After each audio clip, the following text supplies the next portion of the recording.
Bem, pessoal, bom dia, boa tarde, boa noite para vocês, certo? Vamos estar começando aqui mais uma aula, dando continuidade ao último momento onde a gente parou, né? A gente tinha visto até gradiente e tal, inclusive a gente pode até ver aqui, né, a parte de derivada direcional máxima. Isso quando a gente estava, né, com as atividades presenciais antes da pandemia. Aí nesse processo de ensino remoto, a gente fez uma breve revisão de todas essas etapas, né, de tudo isso que a gente viu até agora. E hoje a gente vai, de fato, agora começar um conteúdo novo, né? Um conteúdo que vocês não haviam visto ainda, mas claro, ainda dentro daquele escopo da disciplina e tal, e baseado em tudo que a gente já viu até agora, certo?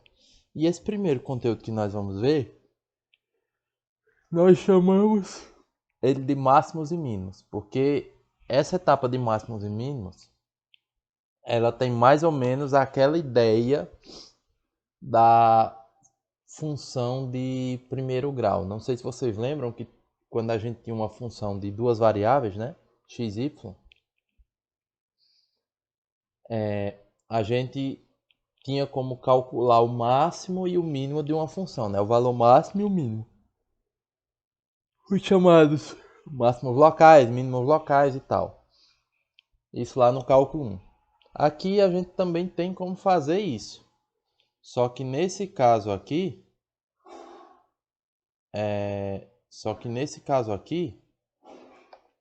a gente consegue, que eu estou só marcando o tempo aqui.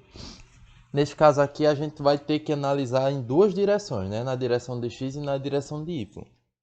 Lá a gente só tinha a variável x, que nos dava um máximo ou um mínimo. Aqui a gente vai ter nas duas direções, certo? Então nós vamos fazer o seguinte.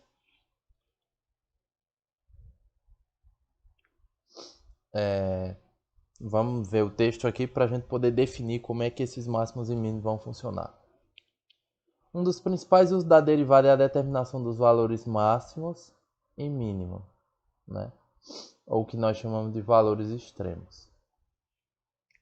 Nessa etapa, nós vamos verificar como usar as derivadas parciais para localizar os pontos de máximo e os pontos de mínimo de uma função de duas variáveis, certo? Eu quero que você observe, e aí ele chama a atenção para isso, que nessa minha função, existem picos e existem vales. Ou seja, os pontos mais baixos e os pontos mais altos. Existem pontos, existem dois pontos nos quais f tem um máximo local, ou seja, onde a função aplicada no ponto A e B é maior que todos os valores próximos, ou seja, isso aqui é um máximo local e isso aqui também é um máximo local, porque nas proximidades, não sei se vai dar para ver, esse ponto aqui, no amarelo dá para ver legal, esse ponto aqui ele é o ponto mais alto, certo? E esse daqui também é o ponto mais alto nas proximidades daquela região. Só que aqui eu tenho dois pontos, né? Eu tenho dois locais.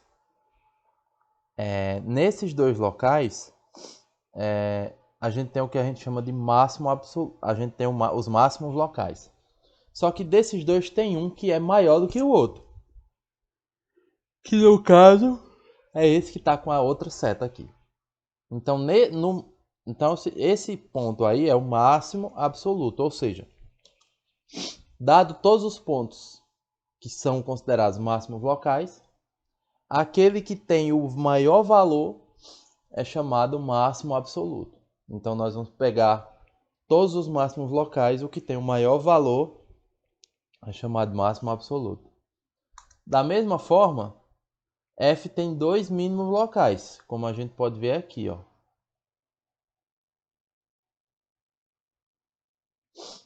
Certo? Dois mínimos locais. Só que dos dois tem um que é mais baixo ainda. que é isso aqui. O menor desses dois valores nós chamamos de mínimo. Ah, já tem aí, não precisa nem escrever. Nós chamamos de mínimo absoluto. Por quê? É a mesma ideia do máximo absoluto. De todos os você vai pegar todos os mínimos locais. O que tem o menor valor nós vamos chamar de mínimo absoluto. Aí vem a pergunta, Lucas, como é que eu vou encontrar esses máximos e mínimos locais para poder fazer essa seleção para dizer que é um máximo e um mínimo absoluto? Bom, para a gente chegar nessa etapa, a gente precisa primeiro ver algumas coisas, certo? Que nós vamos ver agora em seguida para poder tentar esboçar como encontrar esses pontos. Bem, vamos primeiro fazer essa definição formal, né? Uma função de duas variáveis tem um máximo local em AB se isso daqui acontecer, certo? Se f de x e y for menor do que f de a e b, quando x e y está nas proximidades de a e b. Então, se em todos aqueles pontos próximos, se a função aplicada em AB for o maior valor naquela vizinhança, nós chamamos isso de valor máximo local, ou somente máximo local. Quando o contrário acontece, se f de x e y é maior ou igual para todos os pontos A e B, de maneira que deixa eu dizer de novo, né, da maneira correta. Se f de x e y é maior ou igual que f de A e B, de maneira que esses x e y são todos pontos próximos do ponto AB, então a função aplicada em AB é chamada de valor mínimo local, né? Ou seja, a função aplicada em AB tem o menor valor dentro daquela vizinhança, nós chamamos isso de mínimo local, ok? E aí vem a observação que também é uma definição partindo do conceito dessa definição que a gente acabou de ver. Se as inequações da definição acima valerem para todos os pontos x e y do domínio de f, então f é chamado de um máximo absoluto ou um mínimo absoluto, né? No caso de ser menor em AB. Beleza? Então, é tudo aquilo que eu já falei antes, só que agora bem definido, certo? E aí, para a gente encontrar, como eu disse a vocês, para a gente encontrar esses máximos e mínimos, a gente tem que ver alguns teoremas importantes. O primeiro deles é, se uma função f tem um máximo ou mínimo local no ponto AB, e as derivadas parciais de primeira ordem de f existem, então a derivada parcial de f com relação a x aplicada em AB é zero, e a derivada parcial de f com relação a y aplicada em AB também é zero. O que é que isso quer dizer para a gente? Que se um ponto é máximo e mínimo, máximo ou mínimo, né? Tanto faz um ou outro, as derivadas parciais aplicadas naquele ponto são iguais a zero. O contrário não é verdadeiro, e aqui tem que tomar bastante cuidado com esse conceito. As derivadas parciais com relação a x e y, aplicadas em AB, se elas dão zero, não quer dizer que ali eu tenho mínimo ou máximo local. O que eu sei dizer é que se for máximo ou mínimo, as derivadas vão dar zero. Mas se a derivada dá zero, não quer dizer que é máximo ou mínimo. Se as derivadas dão zero, é o que diz o conceito abaixo, nós temos o que nós chamamos de ponto crítico. E aí é onde vai entrar alguns conceitos bem importantes. Se as derivadas dão zero, eu tenho um ponto crítico. Mas se eu sei que aquele ponto é um máximo ou um mínimo local, as derivadas parciais aplicadas naquele ponto vão necessariamente dar zero, certo? Aí você pode me fazer a pergunta, Lucas, então o que é um ponto crítico? Um ponto crítico, eles são pontos específicos e especiais de uma curva, né? De uma função. Que entre eles estão máximos locais, mínimos locais e o que a gente chama dos chamados pontos de Sela, certo? Que é o que nós vamos falar mais à frente aqui embaixo. Cadê? Aqui embaixo no teste da segunda derivada, certo? Mas antes da gente ir para isso, vamos resolver esse exemplo aqui. Para encontrar os máximos e mínimos dessa função aqui, certo? Então, para eu encontrar os máximos e mínimos dessa função, o que eu vou fazer? Eu vou entrar aqui, ó, no GeoGebra, né? Eu vou tentar abrir aqui a janela 3D. Deixa eu só ver se eu acho aqui. Certo. Aqui é o tipo de malha. Vou aqui. Isso, 3D. Pronto, perfeito.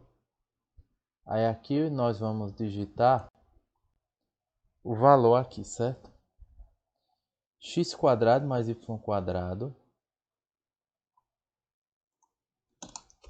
f de xy igual x ao quadrado mais y ao quadrado menos 2x menos 6y mais 14. Menos 2x menos 6y mais 14. Bom, essa seria a nossa função, certo? Deixa eu só tentar ver se eu consigo mover aqui.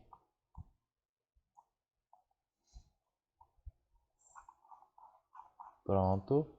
Acho que agora está melhor de visualizar, né?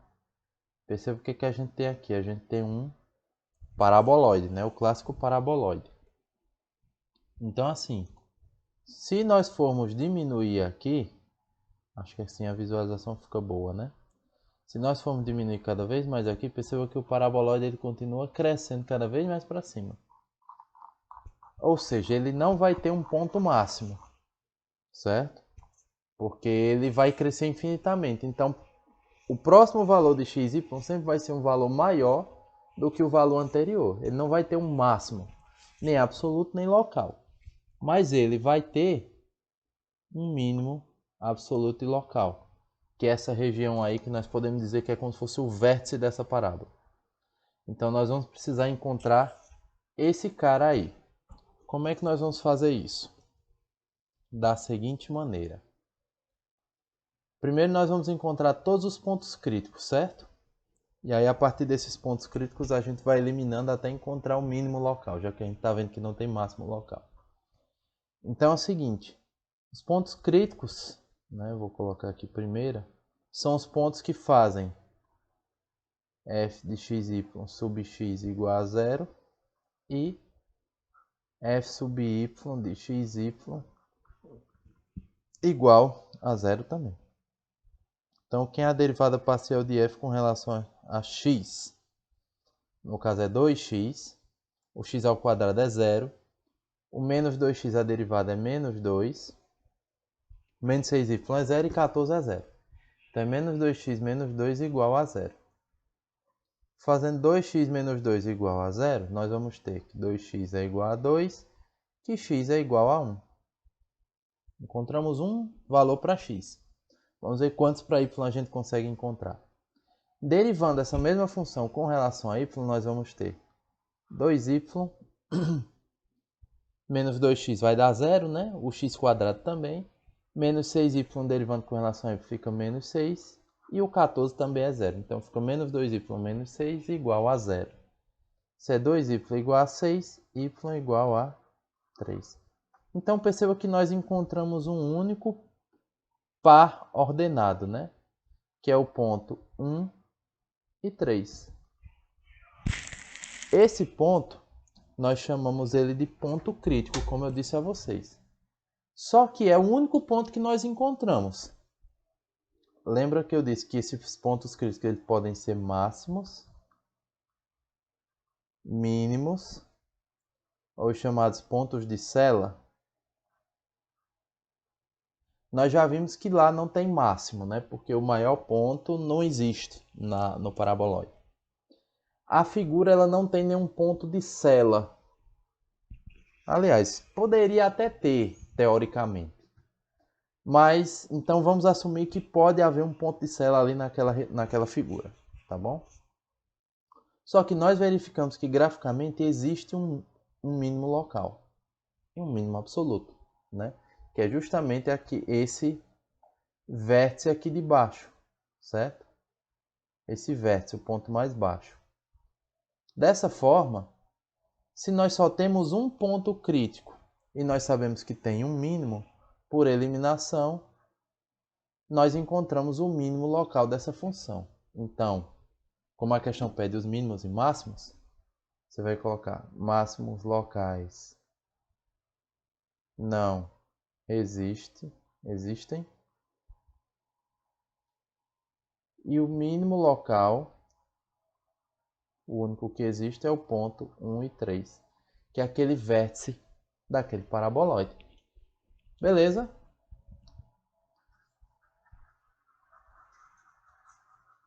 Então essa primeira, ok? Vamos então para a segunda.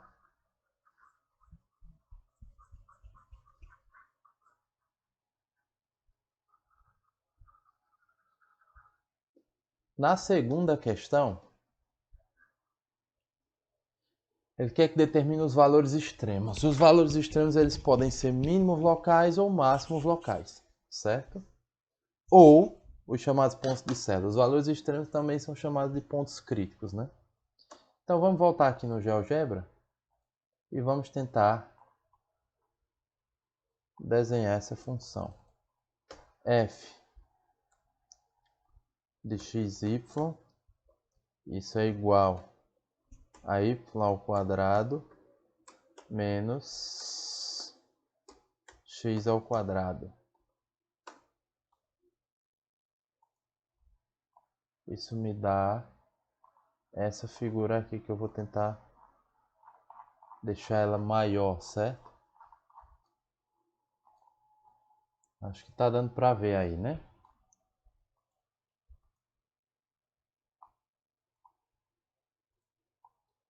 Pronto. Isso daqui nós chamamos na geometria do paraboloide hiperbólico, porque nessa visão aqui, se você perceber, ele tem a forma de uma parábola e aqui ele tem a forma de uma hipérbole, certo? Então isso nós chamamos de paraboloide hiperbólico, tá bom? Então perceba que a depender da direção que você escolhe, ele sempre cresce. E a depender da direção que você escolhe, ele sempre diminui. Por exemplo, nessa direção aqui ele está sempre diminuindo. Já nesse ângulo aqui ele está sempre crescendo. Então não tem um máximo, não tem um mínimo bem claro. Mas a gente tem um pontinho aqui que é a origem do sistema. Opa, deixa eu desfazer um aqui. Esse pontinho aqui que é a origem do sistema. Esse pontinho, ele está exatamente nessa interseção entre os pontos que crescem e os pontos que diminuem. Então isso é o que nós chamamos de ponto de sela. Então perceba que até tem o formato de uma sela de um cavalo, né? Por isso que é chamado, que recebe esse nome.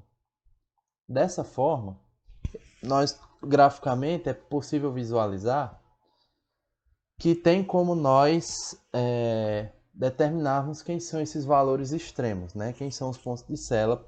No caso ali a gente não viu o máximo, não vimos o mínimo, nós só vimos um ponto extremo que é o chamado ponto de sela, que é exatamente a origem. E de fato, quando a gente vai calcular as derivadas parciais, nós vamos ver que a derivada parcial com relação a x é menos 2x igual a zero, ou seja, x igual a zero. E a derivada parcial de f com relação a y é 2y igual a zero, então y é igual a zero. Ou seja, o ponto 0 e 0, a origem do sistema que a gente viu lá. Então esse daqui nós chamamos ele de ponto de sela, certo? Mas aí você pode me perguntar, Lucas, e aí é onde a gente vai entrar nesse ponto aqui do slide. No exemplo acima, nós ilustramos o fato de uma função que não tem nem máximo nem mínimo, né? Então, o gráfico da função desse exemplo mostra que é possível no ponto f termos o chamado ponto de Sela. Para determinar se uma função tem um valor extremo em um ponto crítico, nós vamos utilizar o teste da segunda derivada. O que é que isso tudo quer dizer? Porque é o seguinte, a gente fez essa análise, fez esse teste graficamente. Aí você pode me perguntar, Lucas, e se numa prova, numa coisa, num trabalho, eu não tiver como construir o gráfico, como é que eu determino isso? Por meio do teste da segunda derivada, que é da seguinte forma. Suponha que as segundas derivadas parciais de f sejam contínuas em uma bola aberta com centro em AB. E suponha que f de A e B seja igual a zero, derivada parcial de f com relação a x aplicada em AB seja zero, e a derivada parcial de f aplicada em AB com relação a y também seja zero.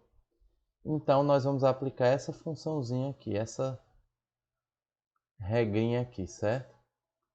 Então, nós temos esse d, que vai ser a segunda derivada de f com relação a x aplicada em AB, vezes a segunda derivada de f com relação a y aplicada em AB, menos a segunda derivada de f com relação a x e y ao quadrado aplicada em AB. Então, nós vamos usar essa regra aqui. Se esse d der maior que zero, nós vamos analisar o f sub xx. Caso ele dê positivo, nós temos um mínimo local. Caso ele dê negativo, nós temos um máximo local. Agora, se o d der negativo, então f de A e B não é nem mínimo, nem máximo local, entre o que a gente chama de ponto de Sela, certo? Perceba que nesse teorema, nós vimos o caso de ser maior que zero e menor que zero. E se der igual a zero? Se d for igual a zero, o teste não fornece informações. Pode ser máximo, mínimo ou ponto de Sela, pode ser qualquer coisa. Então não dá para saber. Uma forma da gente tentar memorizar essa fórmula é tentar escrever ela na forma de um determinante, certo? Que aí fica mais fácil a memorização, tá bom? Então, para finalizar a aula de hoje, vamos tentar fazer pelo menos duas dessas questões e aí a gente retoma na próxima aula com a resolução das demais, tá bom? Fazendo a primeira, vamos tentar determinar os valores máximos e mínimos locais e os pontos de Sela dessa função. Para isso, eu preciso primeiro calcular as primeiras derivadas. Derivada de f com relação a x vai ser quem? 4x a terceira, não é isso?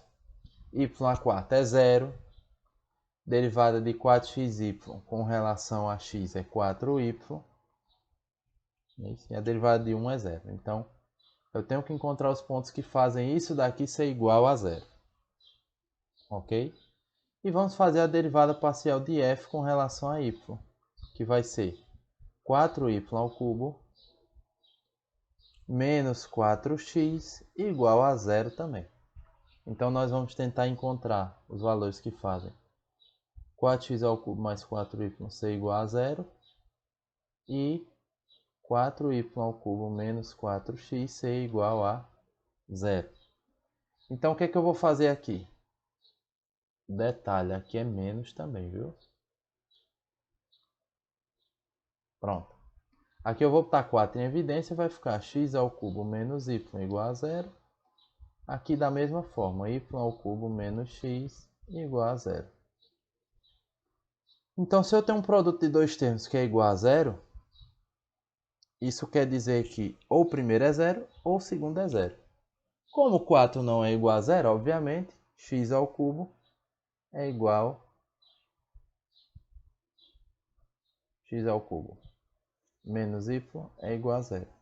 Y ao cubo menos x igual a zero, partindo do mesmo princípio. Dessa forma, o que é que nós vamos ter?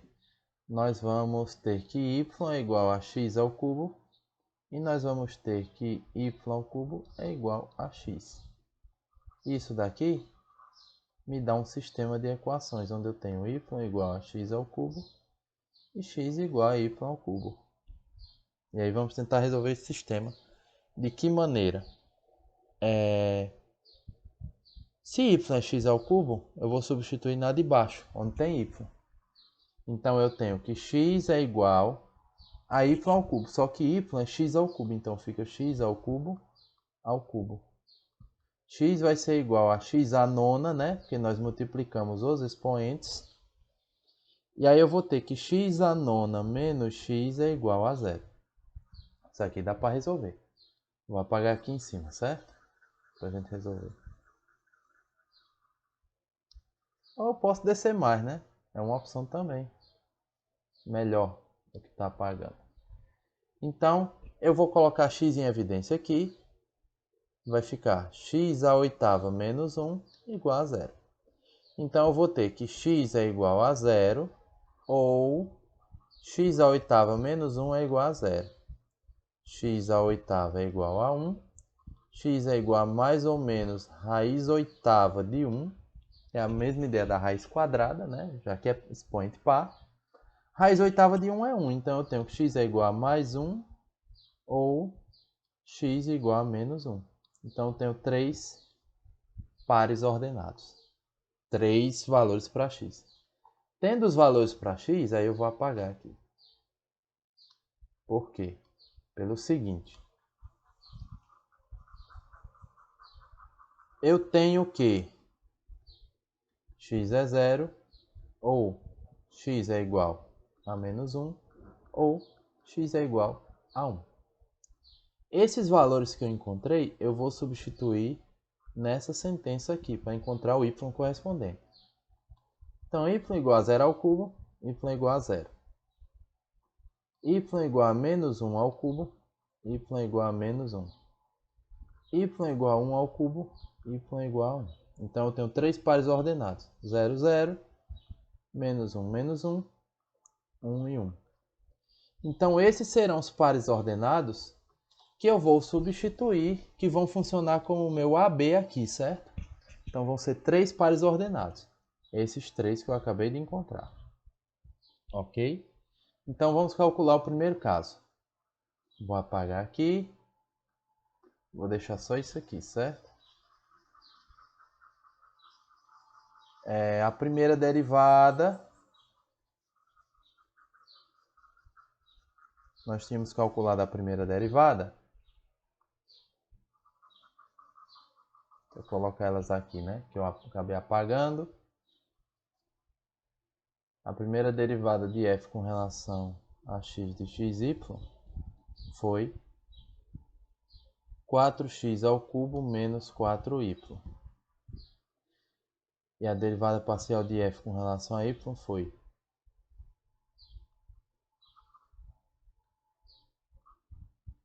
de xy foi 4y ao cubo menos 4x. E aí o que é que nós vamos fazer?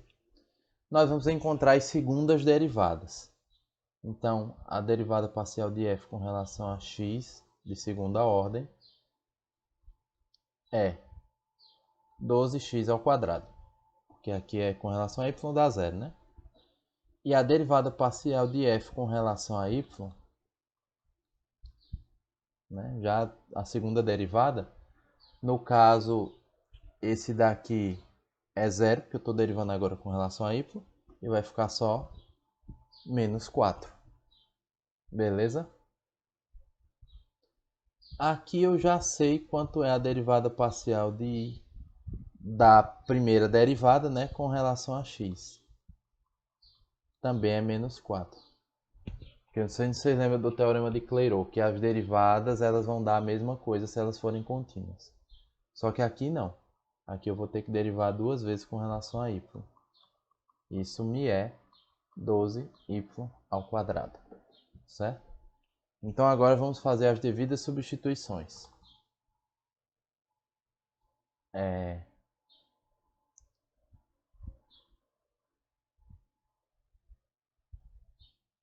Vamos fazer o seguinte.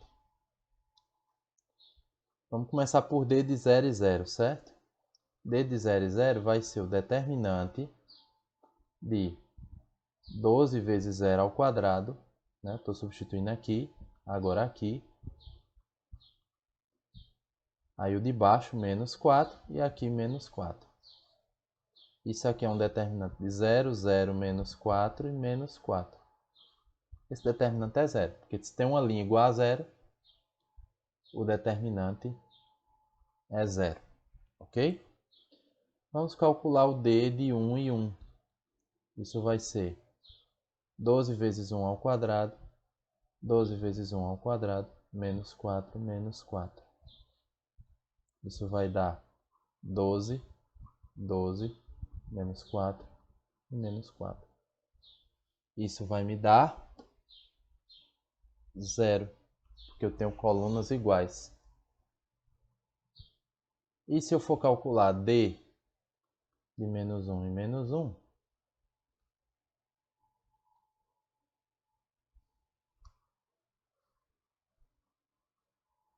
eu vou ter 12 vezes menos 1 ao quadrado, 12 vezes menos 1 ao quadrado, menos 4 menos 4.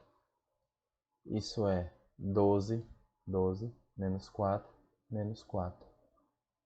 Isso também vai me dar 0. Então, dessa forma, esse é o tipo de solução que não dá para a gente resolver pelo teste da segunda derivada.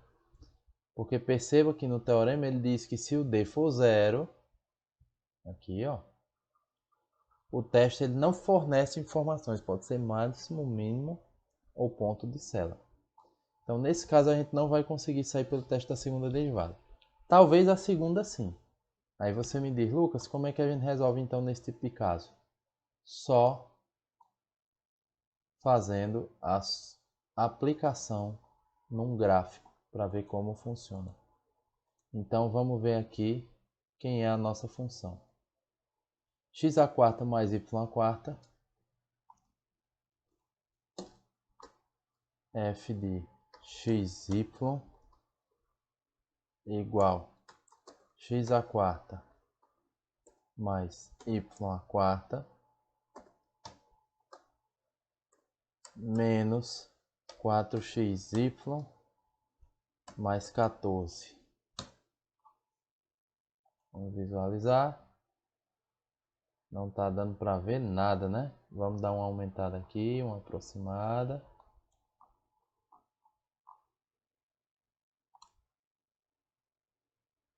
Ela é meio que uma parábola com um paraboloide. Então vamos tentar marcar esses pontos aqui. Esse daqui.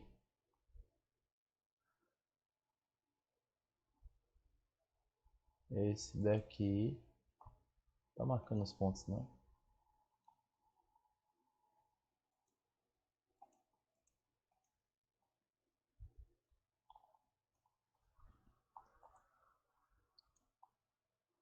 Deixa eu só apagar isso aqui para ver.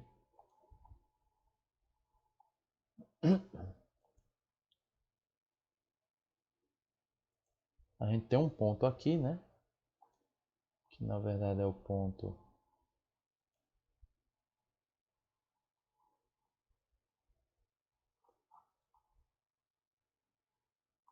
0, 0, 0.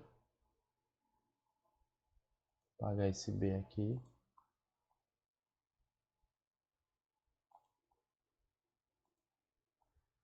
Então aqui a gente tem um... Não sei se tem um máximo local. Deixa eu visualizar aqui melhor. Aqui a gente tem um ponto de Cela. Certo? Aqui a gente tem o que a gente chama de ponto de Cela. E aqui a gente tem dois mínimos locais. Que eu queria marcar.